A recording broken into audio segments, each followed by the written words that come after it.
5 Americans spent Wednesday under air quality alerts. This is smoke from those Canadian wildfires is making its way across much of the U.S. So the warning for 75 million people in a dozen states from the Midwest to the Northeast. And the warning is stay inside if you can. Officials urging people to wear masks outside if you can. So Jeff, we've been talking about this for a few days now and how it's impacting our air quality. Yeah, that New York skyline is wild. I know that's your former stomping grounds there. It looks crazy. Yeah. It looks almost apocalyptic. Yeah, it like does. It's something from a movie, right? People have a hard time grasping that that's actually happening in New York City, but we have a little smoke here too. Yeah. And you know, if you have respiratory issues or suffer from asthma, it's a big deal. And luckily for us, we don't have the same ramifications of what's happening up in New York City or in the portions of like the mid-Atlantic where some of the video coming in is just jaw-dropping. But we've had a little smoke here as well. We'll probably have a little bit of smoke here for Friday and Saturday too, but thinning out big time and not the kind of smoke that you saw in that image there from New York City. On the verge of a beautiful sunrise here this morning at 5:33 a.m. in Decatur, and it will be beautiful.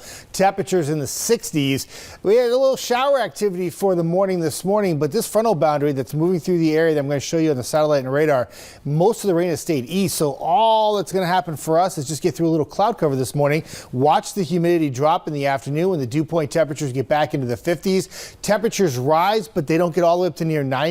It's a little bit cooler today, low to mid 80s, and overall turns out to be a really nice Thursday for you. Here's the frontal boundary that I was talking about. It's what we call a cold front this time of year, but you know it's not going to bring cold air, but it usually brings an air mass change. And what I mean by that is it takes any humidity out, it drops the temperatures back for a couple days, and that's what this front will do as it moves south. It will also not only drop the temperatures and humidity, but all the smoke that's across the East Coast, right? Yesterday, you could see a lot of reds all the way up in New England. You see through the mid-Atlantic. But for us, we're in this gray color. And all that means is that we have a little light smoke across the area. We're kind of getting brushed by it. But most of the more concerning areas, D.C. back into areas of Ohio, that will continue through Friday. For our area, the smoke will thin out a bit and it will not be a big-time air quality issue for us. But you'll see it in the sky just a little bit and bring a little haze at times. So hour by hour, dry this morning into the afternoon, sunshine, temperatures in the 80s. If your travels take you west into Mississippi,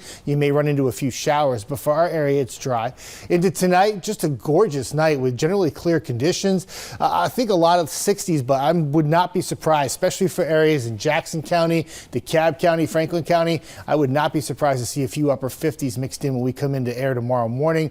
And overall, a cool start to the day on Friday, but a fantastic, fabulous finish with sunshine, low humidity, temperatures in the low to mid 80s, and it really does go back to back Thursday, Friday. Great end of the week for both days. And now we just want to take it right into the weekend, right? I think we'll be highly successful on Saturday.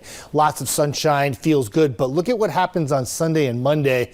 We have a big Trash Panda event here happening here at the station at WAFF 48. And we're trying to get to that game on Sunday, and we don't want it to be rained out, but it does not look good right now. Afternoon, night into Monday, yeah, it looks like a soaking rain. And even though it may not be good for Trash Panda baseball for WAFF 48, it is good news probably for your gardens and backyards that could use a little bit of rainfall. Once that rain moves out on Monday, we dry out on Tuesday, track a few more showers and storms the end of next week, and that's when the humidity and heat will build back into the area.